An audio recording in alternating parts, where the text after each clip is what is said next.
Tu es maman solo, tu te sens isolée, seule, incomprise, voire jugée par les mamans classiques qui ont tout pour être heureuses. Alors que tu fais tout pour mener une vie ordinaire avec tes enfants, mais malheureusement tu fais partie des femmes qui restent dans l'ombre parce que tu ne rentres pas dans une case. Grâce à ce podcast, et parce que je suis aussi passée par cette situation de maman solo, j'ai choisi de vous mettre en lumière, de vous donner la parole, de vous laisser vous exprimer, de raconter vos parcours de vie inspirants et authentiques. Dans ces récits, des conseils, des ressources peuvent être partagés pour aider les auditrices en situation de maman solo à ne plus se sentir seules. Alors, mets ton casque, prends une boisson chaude et c'est parti pour un nouvel épisode. Alors bonjour Aurélie, je suis ravie de t'accueillir dans ce podcast et fière car tu es la première en fait maman solo à venir partager ton histoire, ton parcours de vie authentique et inspirant de maman solo avec un enfant porteur de handicap. Je te remercie de ta confiance et je te laisse te présenter en quelques mots afin que les auditeurs et auditrices fassent ta connaissance. Alors, bonjour à toutes. Donc, moi, je me présente. Je m'appelle Aurélie. Je viens de Saint-Nazaire. J'ai 39 ans. Je suis maman solo depuis bientôt 7 ans avec un enfant de 11 ans qui est porteur de handicap. J'exerce le métier d'auxiliaire de vie. Très bien, alors nous sommes voisines. Donc, on va démarrer ce podcast. Est-ce que tu peux nous partager ton parcours, ton histoire de femme avant d'être maman solo et comment tu t'es retrouvée dans cette situation-là? Alors, moi, j'ai rencontré le papa de mon fils il y a quelques années. Tout s'est passé assez vite. On s'est vite installés ensemble. On a construit, en fait, nos vies. On a décidé d'avoir un enfant. Donc, Noah est arrivé assez rapidement dans nos vies. En fait, quand Noah est né, on n'a pas eu connaissance du handicap aussitôt. On a découvert le handicap 9 mois après. En fait, à partir de là, donc, le handicap a un peu changé nos vies quand même. Notre vie de couple notamment. Quelques années après, en fait, monsieur s'est senti pas bien. Rapport avec le handicap ou pas, je sais pas. Donc, il est tombé en dépression et puis, il s'est mis petit à petit, en fait, dans un alcoolisme. Pas forcément assumé, donc des choses qui se passaient en cachette, en fait. Donc, de là est né de l'agressivité. Moi, je subissais des violences morales quotidiennes. Et puis, avec le handicap au quotidien, du coup, c'était quand même un moment de ma vie qui était assez compliqué à gérer entre gérer mon fils, plus gérer monsieur qui était pas forcément très bien, plus agressif. Donc, il y a un moment où j'ai décidé de partir parce que je sentais que ça devenait de plus en plus virulent et puis je sentais que monsieur en serait venu au cou, en fait. Donc, on est parti très vite avec mon fils, un peu en urgence. Donc, j'ai été passer quelques mois chez mes parents qui nous ont accueillis à ce moment-là. Donc effectivement, tout s'est enchaîné de la naissance de ton fils à l'alcoolisme de ton mari. Vous étiez mariés, On était pacsés, en fait. vous Ouais. étiez pacsés. Donc ça fait partie des défis que tu as rencontrés, puisque le Oui. premier a été le handicap découvert de ton fils. Est-ce que tu peux en parler un peu de son handicap pour que les mamans Alors, qui donc, peut-être ont un enfant avec un handicap peuvent peut-être se retrouver? en fait, à 9 mois, ils sont censés faire des gestes spontanés, en fait, avec l'utilisation des deux mains. Et du coup, Noah n'utilisait pas du tout sa main gauche qui était tout le temps fermée. Donc là, j'ai très vite constaté qu'il y avait quelque chose qui n'allait pas. Donc, on a décidé de demander un rendez-vous avec un spécialiste, en fait, une neuropédiatre. Donc là, il y a eu plein de questions. En fait, je sentais qu'il y avait quelque chose qui n'allait pas, mais on savait pas quoi. Donc à cette période-là, ça a été très, très compliqué parce qu'on s'imagine surtout le pire, en fait, de ce qu'il pouvait avoir. Et puis, après, le diagnostic a été posé. Donc là, du coup, quelque part, il y a eu un côté rassurant parce qu'on savait ce qu'il avait. Et puis, la prise en charge s'est mise en place derrière. Suite à ça, moi, j'ai décidé d'arrêter mon travail à ce moment-là pour me consacrer pendant un an à peu près à la mise en place du suivi que mon fils avait nécessité à ce moment-là. Donc, avec des prises en charge régulières, à savoir 2 fois par semaine semaine, on devait aller sur Nantes en fait. Donc ce qui faisait à l'époque 1 heure de trajet 2 fois par semaine pour aller faire les séances qu'il avait besoin, en fait. Et c'était des séances auprès d'un Alors c'était thérapeute en hôpital En ou... fait, c'était le CAPS qui l'a prise en charge, en fait. Donc, il avait des séances de kinésithérapie et d'orthophonie aussi en même temps. Et à cette période-là, j'ai eu la chance, en fait, le CAPS a mis en place un groupe de parole qui m'a beaucoup aidée à ce moment-là, où j'ai eu l'occasion de rencontrer d'autres mamans qui faisaient partie de ce groupe de parole. Donc là, ça a été un grand soulagement parce qu'on s'est retrouvés à pouvoir partager nos difficultés et se sentir moins seul face aux défis du handicap, en fait. Mais ça, c'est bien, effectivement, d'avoir trouvé ce groupe, puisque comme tu étais seule à t'organiser avec ce handicap, puisque le papa a un peu laissé tomber, on va dire, abandonné son enfant, hein, et puisqu'il était reparti dans un autre drame de sa vie. Donc, parmi tous les défis, est-ce que tu peux en partager d'autres? De ton quotidien de maman avec justement cet enfant dont tu Alors, as dû t'occuper à 100%. oui, donc j'ai dû m'occuper à 100%. Bah, du coup, là, en fait, c'est énormément de rendez-vous médicaux au quotidien, énormément d'adaptations, en fait. Donc, ce qui a fait que moi, depuis 7 ans, j'ai jamais pu exercer un métier à temps plein pour favoriser l'organisation du quotidien. Après, bah, le handicap, c'est simple. Moi, quand on a su, j'ai passé 3 mois où j'avais envie de pleurer tout le temps, en fait. Et puis, bah, il y a un jour où je me suis dit, bah, c'est soit tu passes ta vie à pleurer ou soit tu décides d'assumer les choses, en fait. Et c'est là que, dans ma tête, j'ai fait un cheminement qui m'a permis de mieux accepter ce qui se passait à ce moment-là, en fait. Parce que dans le groupe de parole, est-ce que tu avais justement des pistes d'autres soutiens que tu pouvais obtenir pour passer, Alors, enfin, être mieux ouais. avec ça? Alors, justement, dans le groupe de parole, en fait, on était plusieurs mamans, on vivait pas toutes les choses de la même façon. Donc, je pense que ça nous a beaucoup aidés. J'ai souvenir d'une maman qui avait quelques difficultés à scolariser son enfant dans le milieu ordinaire. Et je me rappelle lui avoir dit que, bah, moi, enfin, quoi qu'il se passait, dans tous les cas, malgré sa différence, il intégrerait l'école à ses 3 ans parce que j'estime qu'on doit, nous aussi, en tant que parents, savoir aussi imposer nos enfants dans la société à l'heure d'aujourd'hui. Et du coup, bah, je sais que ce discours-là, ça l'a beaucoup aidé parce que ça l'a décidé justement à pousser les barrières un peu de la scolarité pour un enfant en situation de handicap. Et grâce à ça, elle a pu le scolariser en fait. Donc, on pouvait s'apporter des choses de ce style-là.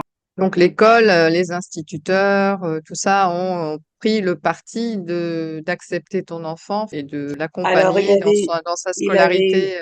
oui, c'est ça. Après, il avait une AES, il est rentré à l'école avec une AES. Il faut savoir qu'au début, il est rentré, il faisait 2 matinées par semaine d'école. Donc, il a découvert la scolarité aussi à temps plein à l'âge de 6 ans. De par la séparation, en fait, il avait 5 ans, mon fils, quand je me suis séparée. J'ai déménagé et du coup, j'ai dû le changer d'école. Et là, je suis arrivée dans une école où ils ont accepté de le prendre à temps plein, en fait. Et j'ai pu bénéficier du périscolaire aussi à ce moment-là. Donc, ce qui a été un grand soutien pour moi à ce moment-là. Effectivement, tu m'as dit que tu étais partie chez tes parents 4 mois, le temps de te séparer de ton compagnon. Et là, Oui, le déménagement, c'est 4 mois, enfin, c'est encore après. alors c'est après, ouais. Après, donc en fait, pendant les 4 mois, je faisais les trajets. En fait, il y avait une demi-heure de trajet matin et soir pour emmener mon fils à l'école. Et puis, je travaillais sur la même commune, donc voilà. Et c'est après, quand j'ai trouvé mon logement, que je l'ai inscrit dans l'école où j'étais, en fait, sur la commune où j'étais. Donc, D'accord. ça arrivait quelques mois après, en fait. Pendant 6 mois environ, ouais, j'ai fait les trajets, en fait. J'ai laissé dans la même école, hein. Ce qui a fait, il est resté quand même une année scolaire dans la même école ou tu l'as changé en cours d'année? Non, je l'ai pas changé. Je voulais pas le changer. Il y avait assez de perturbations comme ça. Donc, je l'ai changé. Je me suis séparée en novembre. Donc, j'ai été chez mes parents de novembre à mars. Et du coup, je l'ai scolarisé pour septembre dans l'autre école. Et quelles étaient les relations avec le papa? Est-ce que il a voulu continuer à vous voir?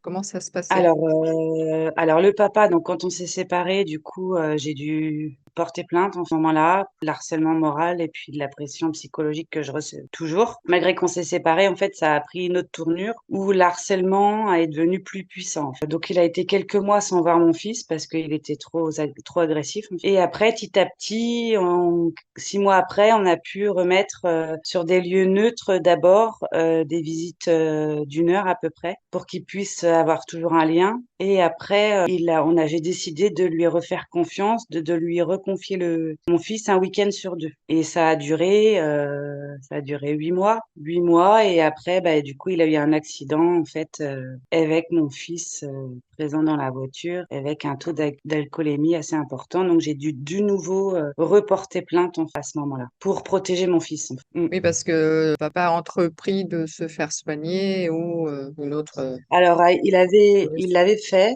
mais ça avait pas tenu, ça avait pas tenu. Donc après, bah, ça a été reprocédure, saisie du JAF et tout ça, qui a fini par des visites médiatisées, qu'il a eu 1 an et demi. Et puis bah là, ça va faire 3 ans au mois de mai, qu'ils ont plus de contact, mon fils et son père, en fait. Et ton fils ne te pose pas trop de questions? Alors, il est assez détaché de son papa parce que bah du coup, il n'y a pas eu vraiment de lien. Et puis bah il y a eu des événements qui sont assez traumatiques pour un enfant de 5 ans. Donc mon fils est plutôt détaché en fait. Et il n'y a pas forcément de nécessité d'être en contact avec son père à ce jour. Il n'y a pas de besoin. Et lors de notre échange, tu m'avais dit qu'il était venu s'installer près de chez toi, dans la Alors même ça, c'est commune.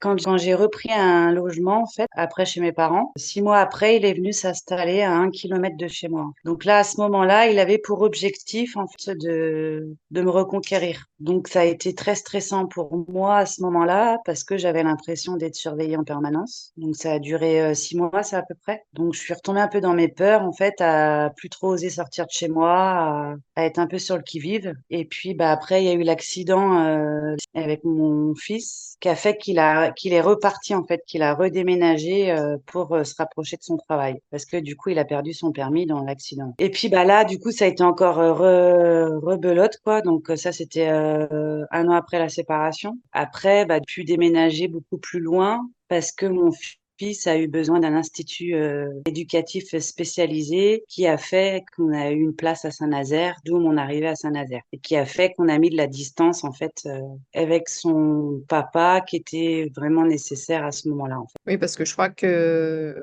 il était de l'Est, hein, de la France. Oui, c'est ça, c'est quelqu'un qui est originaire de l'Est de la France à la base. Et est-ce que tu as pu reprendre un travail entre ces épisodes ou comment ça se passait pour Alors ton... moi j'ai arrêté, en fait j'ai toujours travaillé, il faut savoir que j'ai toujours travaillé, j'ai eu quelques fois des arrêts de travail en fait pour épuisement, notamment il y a 3 ans où j'ai eu un arrêt pendant 15 jours quand il y a eu l'accident justement avec mon fils. Mais à côté de ça j'ai toujours exercé mon travail. Alors après, côté matériel, financier, est-ce que tu t'en sortais? Est-ce que tu avais aussi des autres aides?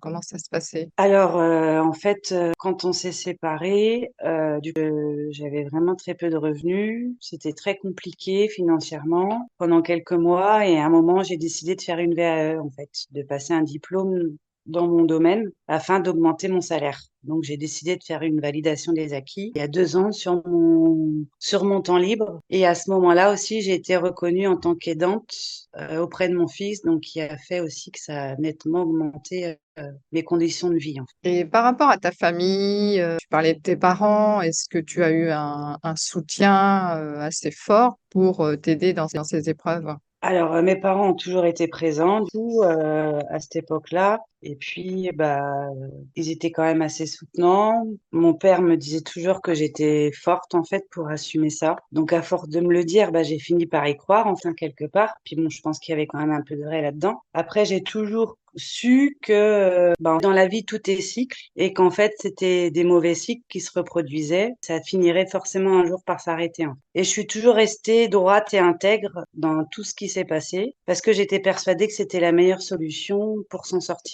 C'était en fait le mindset dont tu t'es approprié pour surmonter toutes ces épreuves. C'est ça. Du coup, je me disais que si ça m'arrivait, j'étais capable d'y arriver et que, en fait, c'était des cycles et qu'à un moment donné, tout allait bien finir par s'arrêter. Même si j'avais des sensations que ça allait jamais s'arrêter. Par Mm. moment, quand il a fallu retrouver un avocat, remettre des procédures. Dans tout ce cheminement, en tant que femme, est-ce que tu arrivais à prendre du temps pour toi, pour justement rester, en forme, efficace, en pleine santé pour élever ton fils? Alors oui, donc je prenais un peu de temps pour moi. J'aimais bien à l'époque aller faire du sport. J'ai pu aussi participer à des ateliers de bien-être, des séances de relaxation. Je suis allée aussi à quelques fois à des festivals de musique. Ces moments-là, c'était très libérateur pour moi parce que c'était les moments où j'étais concentrée que sur moi, quoi. Mais ils étaient rares. Ah, j'imagine, hein, entre, le traitement pour ton fils, ton travail, ta VAE, c'est sûr que du temps, il ne devait pas y en avoir beaucoup et peut-être les trajets aussi, sur les routes. Ah, effectivement, tu m'as dit que tu avais, pris connaissance de beaucoup de ressources pour ton Oui. bien-être et des outils qui t'ont vraiment été utiles dans ton parcours de maman solo. Est-ce que tu peux nous en dire un peu plus? Alors, les outils qui m'ont beaucoup aidée, c'est qu'en fait, moi, je suis quelqu'un qui aime beaucoup lire. Donc, j'ai beaucoup lu de livres, en fait, sur la spiritualité, notre 4 accords Toltec. Qu'est-ce que j'ai lu d'autre? L'Alchimiste. Tout ça m'a permis aussi de prendre conscience qu'en fin de compte, on était un peu maître de notre vie quelque part et qu'en fait, on n'avait pas de prise sur les événements qui nous arrivaient, mais qu'on pouvait avoir du prisme sur la façon dont on les vivait, hein. Donc, ça m'a beaucoup aidé à relativiser et à quelque part apprendre à moins prendre la vie au premier degré aussi. Bah, comme tu le disais, hein, la vie est faite de cycles. Effectivement, quand il y en a un qui commence, si on n'est pas ouverte un peu à la spiritualité, au développement personnel et à la vie, au fonctionnement de l'univers, c'est sûr qu'on peut facilement partir en dépression en se disant, «Mais je suis bonne à rien, enfin je vais pas y arriver», partir dans un Complètement, complètement. fatalisme, dans un pessimisme. Voilà, Alors que, évidemment, avec des livres, comme tu dis, L'Alchimiste et les 4 accords de Toltec sont un peu les fondamentaux, on va dire aussi, qui permettent de mieux comprendre pourquoi ça se passe. Mais tu as aussi pris conscience, par ces cycles et tous ces schémas qui se répétaient, ce qu'on appelle les schémas familiaux en psychogénéalogie. Tu as essayé de trouver le pourquoi, en fait, pourquoi ça t'arrivait à toi et si jamais dans ta famille, il oui. y avait eu des événements de ce type. Bah, c'est-à-dire qu'à un moment donné, quand les épreuves continuent, en fait, on se dit, mais comment ça se fait qu'il m'arrive tout ça? Qu'est-ce qui se passe, en fait? Qu'est-ce qu'on souhaite me dire, en fait? Et du coup, à force de cumuler, cumuler, cumuler, bah, on finit par regarder un peu ce qui s'est passé dans notre famille, s'intéresser un peu à l'histoire de vie de famille. En fait, ça nous permet de comprendre pourquoi on est tombé dans des histoires comme ça, en fait. Que tout est écrit un peu dans les mémoires familiales quelque part. Et qui fait qu'en fait, on est en train de rejouer des scènes parce qu'en fait, on a des choses aussi, je pense, à guérir. Et quand on se guérit nous-mêmes aussi, il faut savoir qu'on aide aussi les futures générations, je pense, à trouver plus facilement la paix, notamment l'éducation après qu'on a à élever nos enfants, je pense. Alors, il y a un épisode de l'année dernière d'une maman solo qui est devenue psychogénéalogiste, qui elle aussi a connu des cycles, on va dire, de personnes qui décèdent dans son entourage et elle s'est dit, non mais c'est pas possible. Elle avait connu, elle, même la mort de son père, elle a connu la mort de son mari et elle se dit, il y a un truc qui va pas dans cette vie, il y a un truc qu'il faut que je comprenne. Est-ce que toi, ça a été un peu pareil, Oui, oui, en ça fait, a le été un peu déclencheur? ça. Bah, le déclencheur, c'est qu'en fait, à un moment, ça s'enchaînait, ça s'enchaînait, ça s'enchaînait et ça n'arrêtait pas. Et en fait, je me disais, mais il y a forcément quelque chose que je dois pas comprendre et qui a forcément un moyen de changer les choses, en fait, quelque part. Et c'est de là que je me suis mis à m'intéresser à tout ça. Même, notamment, je me suis intéressée aussi à la numérologie. On dit que les chiffres apportent parfois des réponses. Bah oui, en fait, parce qu'il y avait des choses qui revenaient tout le temps dans ma vie au quotidien. J'avais la sensation qu'on essayait de me faire passer des messages, en fait, mais sur le moment, je voyais pas ce que c'était. Et quand je me suis intéressée à tout ça, l'astrologie aussi, l'astrologie, les mouvements lunaires, la lune, en tant que femme notamment, bah, j'ai eu la chance de participer à un cercle de femmes aussi qui m'a beaucoup apporté de choses, où notamment on travaille avec les 13 lunes, où nous, en tant que femmes, on a quand même quelque chose, on est quand même très connecté à la lune. Et je pense qu'en fait, on peut s'en servir aussi pour notre quotidien, améliorer notre vie en travaillant avec l'énergie de la lune, en fait. Est-ce que tu peux nous dire un peu qu'est-ce qui t'a manqué? Est-ce qu'il t'a manqué quelque chose durant cette période que tu aurais aimé trouver et que bah, tu n'as pas trouvé?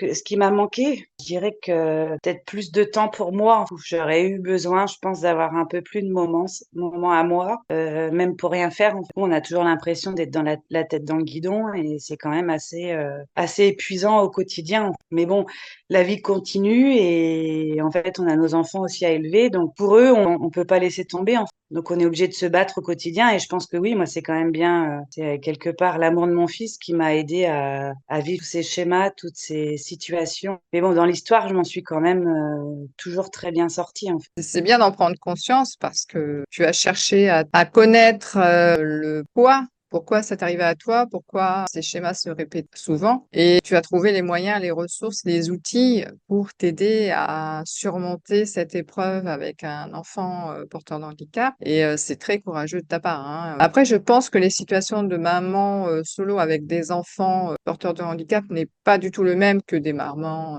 avec des enfants normaux, je dis normaux entre parenthèses, hein. Enfin, est-ce que toi, tu penses que tu as eu plus de force que d'autres mamans qui n'auraient pas eu ce problème avec son enfant? Alors après, j'aurais pas cette prétention de dire ça quand même, mais je pense qu'en fait, quand on élève un enfant différent, déjà le fait d'avoir un enfant différent, ça nous fait changer notre vision du monde, parce que lui, il perçoit pas les mêmes choses comme nous, en fait. Donc automatiquement, nous, on s'adapte un peu à lui comme il est. On revoit aussi nos façons de faire. Comme on n'est pas dans les standards, entre guillemets, on doit revoir toutes les façons d'éduquer un enfant et de faire en sorte de l'éduquer positivement. Donc c'est une remise en question perpétuelle, quotidienne, je pense, pour tirer le meilleur de l'évolution de mon fils, en fait. Je pensais aussi, est-ce que tu as eu du mal avec les autres mamans qui peut-être te jugeaient ou te regardaient de travers? Alors après, le regard, je crois que ouais, le handicap, déjà, c'est surtout le regard des autres, hein. Moi, j'ai toujours été quelqu'un qui a jamais été trop gêné par ça. Je me suis jamais privée de faire quoi que ce soit avec mon fils. Je l'ai toujours emmené partout. On a toujours eu une vie saine et je me suis jamais empêchée de faire une activité parce que mon fils est différent. Et ce qui fait que mon fils est un enfant qui est plutôt en confiance avec lui-même et plutôt ouvert vers les autres parce que je l'ai élevé comme ça. Donc après, oui, dans tout ça, faut savoir quand même qu'on est en train d'élever un enfant et qu'on a quand même ça en tête, qu'il faut surtout pas oublier, et qu'on doit rester quand même un exemple de vie pour nos enfants, parce qu'ils prennent exemple sur qui on est. Je te rejoins tout à fait. Et on est leur modèle. C'est vrai qu'ils nous imitent beaucoup. Et Voilà, après, donc du coup, on essaye de les aiguiller comme on peut, mais voilà, c'est à eux de faire leurs preuves quand ils grandissent. voilà, donc oui, mon fils a quand même un peu hérité de ma pertinence sur les événements. C'est pas le genre d'enfant qui abandonne à la difficulté, en fait. Oui, c'est ça, c'est qu'il a pris exemple de courage, de persévérance aussi, et de chercher Voilà, ce qu'il pouvait. persévérance, et qu'en fait, voilà, c'est en faisant plusieurs fois qu'on apprend à faire, en fait. Et quels sont les moments que tu apprécies le plus dans ton quotidien actuellement? Alors actuellement, je préviens que tu es en arrêt de travail parce que tu t'es fait opérer d'une hernie discale. Oui. C'est aussi peut-être un signe, hein. On en a parlé quand on est à échanger. Oui, oui, c'est un signe, hein, c'est un signe annonciateur de beaucoup de changements, je pense, pour l'avenir. Je suis en convalescence pour l'instant. J'apprécie aujourd'hui, c'est la tranquillité, en fait, de pouvoir être au calme et faire des choses pour me faire plaisir à moi. Donc, lire, je me suis mise à la peinture aussi, écrire aussi, j'aime beaucoup écrire, faire des choses en fait, qu'on prend jamais le temps de faire et qui pourtant nous apportent beaucoup. Donc, je pense un peu plus à faire des choses que j'ai jamais faites, jamais pris le temps de faire. Oui, c'est bien. C'est très bien, voilà, de se faire plaisir, hein, à pratiquer des activités qui se réveillent à des moments de nos vies qu'on a un peu enfouis parce que quand on était enfant, ben, on aimait bien faire tout ce genre d'activités, on va dire, hein, tout Oui, ce qui est peinture, le c'est dessin, ça. notre côté artistique qu'on a enfoui pour survivre, on va dire, à nos vies quotidiennes stressantes de Oui, je crois salariés qu'il y a ou beaucoup de ça. Il y a beaucoup de ça. Moi, je suis devenue très, très yang dominante. Et en fait, je pense que je suis une yin à la base. Donc, quand je rééquilibre, Comme quoi, il n'est je- pas trop tard, hein, pour celles qui nous écoutent, de se donner du temps, de prendre du recul sur un chemin qu'on a pris et qui peut être bah, peut-être pas le bon, hein, et dans lequel on se trouve mal, on est malheureuse, peut-être dans un emploi, on le fait, mais parce que on ne sait pas quoi faire d'autre, on se trouve dans une situation peut-être familiale, mais c'est peut-être pas la bonne non plus, et beaucoup de ben, je mamans pense qu'il y a que j'ai un- interviewées ont justement exprimé ce besoin de prendre du recul à un moment donné dans sa vie pour vraiment oui, voir qu'est-ce qui va et qu'est-ce qui va pas et qu'est-ce que je veux et qu'est-ce que je veux plus. c'est ça. Et puis, bon, je pense que quand il faut vraiment changer de vie, la vie nous le fait bien comprendre, hein. Donc, il faut comprendre aussi qu'il y a un moment, bah, faut savoir faire des changements. Et je pense que c'est la vie aussi de savoir se remettre en question et faire des changements pour évoluer, en fait, parce qu'on est quand même des humains et l'humain a un besoin d'évolution. Alors, on arrive à la fin du podcast et à chaque fin de podcast, je demande quels sont les conseils ou pratiques simples que tu donnerais aux autres mamans solo pour affronter ces difficultés. Alors, les conseils que je donnerais, c'est que par les expériences, je pense qu'on devient quand même beaucoup plus forte et que quand on est dans les expériences justement difficiles, faut savoir que c'est que cyclique et que demain sera forcément un jour meilleur et que en fait, en tant que maman, je pense qu'on est rempli de force et qu'il faut toujours croire en nos rêves et que justement, je finirai par dire que c'est bien l'amour de nos enfants qui nous donne une force puissante et qu'il faut aussi être fier de nos enfants dans tous les cas. On a l'amour de nos enfants, mais on a aussi, nous, un amour pour soi, pour Ouais, pouvoir donner aussi de l'amour à nos enfants. c'est ça. Je pense qu'il faut aussi apprendre parfois à savoir être fier aussi du parcours qu'on a pu faire et d'être reconnaissante envers nous-mêmes, en fait. Parce que ça, c'est quelque chose qu'on sait peut-être pas forcément faire, mais qui est important de savoir être fier de ses réussites. Et moi, j'ai une question qui me vient, c'est comment tu as mis fin au cycle d'obstacles qui t'arrivaient? Est-ce que tu as trouvé un moyen radical ou est-ce que ça a été dans la durée? Déjà, c'est quand j'ai appris à moins réagir, en fait, à moins prendre les choses à cœur, à prendre plus sur moi, en fait, les choses, parce qu'il y a un moment où on n'a pas le choix, quand ça s'enchaîne de tous les côtés. Pour sortir la tête de l'eau, on est obligé de changer, en fait, parce qu'autrement, on peut pas tenir. Donc, on apprend un contrôle sur soi-même, et puis on apprend à s'apaiser aussi avec son anxiété, je pense, les peurs qu'on peut avoir. En fait, on calme le mental. En Oui, fait, mais je pense que justement, c'est est-ce, sûr. est-ce que tu as appris des techniques pour calmer ton Alors, mental, oui. ton anxiété?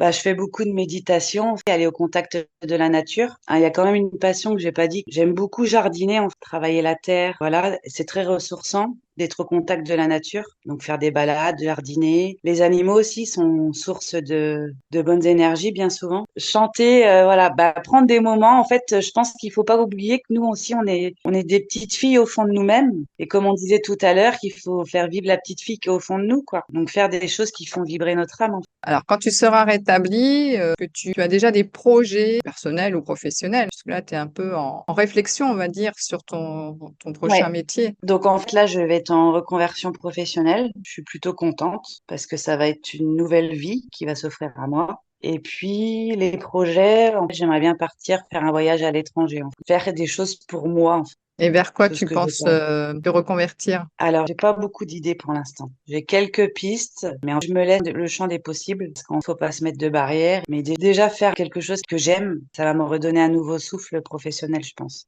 Et personnel, avec un nouvel objectif, parce que je pense que c'est bien les projets aussi qui nous tiennent en vie. Les projets et les rêves qu'on a au fond de nous, qu'on a envie de réaliser, quoi. Donc, tu as fait la liste de tes envies, la liste de tes rêves.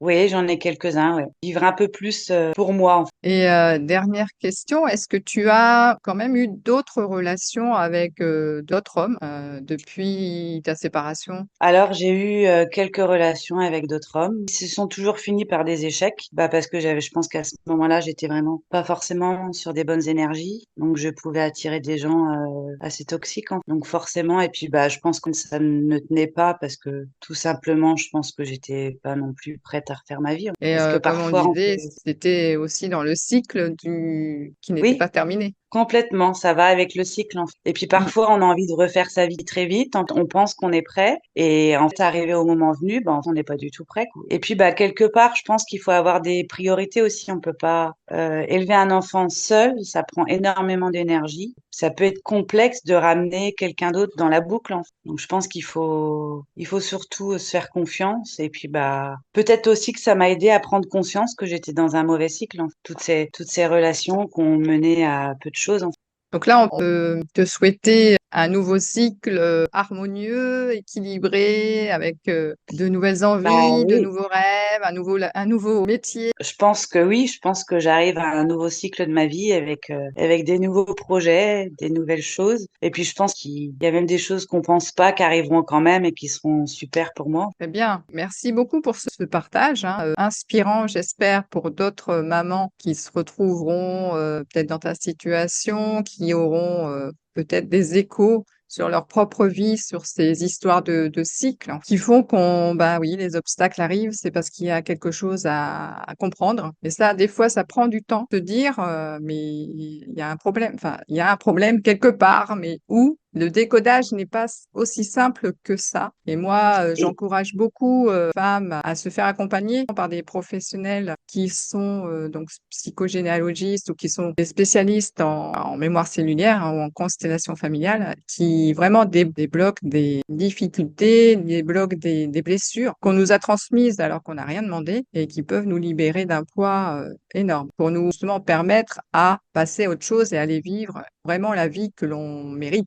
oui, c'est ça, tout à fait. Après, voilà, je pense qu'il faut se faire accompagner quand on a la notion de ça, parce que parfois seul, ça peut être compliqué, et puis parfois on se rend pas forcément compte qu'on a quelque chose chez nous qui va pas. C'est pas facile parfois de se remettre en question. Mais des fois, c'est utile parce que sinon, la vie, elle est comme ça, elle nous mettra toujours des bâtons dans les roues. Si, en fait, la vie, il faut faire confiance effectivement à la vie. Faut l'écouter, faut écouter ce qui se passe. Faut écouter ces événements, pourquoi on rencontre toujours les mêmes personnes.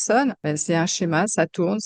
Et au final, voilà, peut-être qu'on aura une vie malheureuse, mais à un moment donné, il faut en sortir si on veut vraiment être, on disait au dernier épisode, actrice de sa vie et mener la vie qui nous ressemble, enfin, qu'on a envie de vivre. Moi, ça me fait penser à une phrase de Gandhi, en fait. Du coup, soyez le changement que vous voulez voir dans ce monde.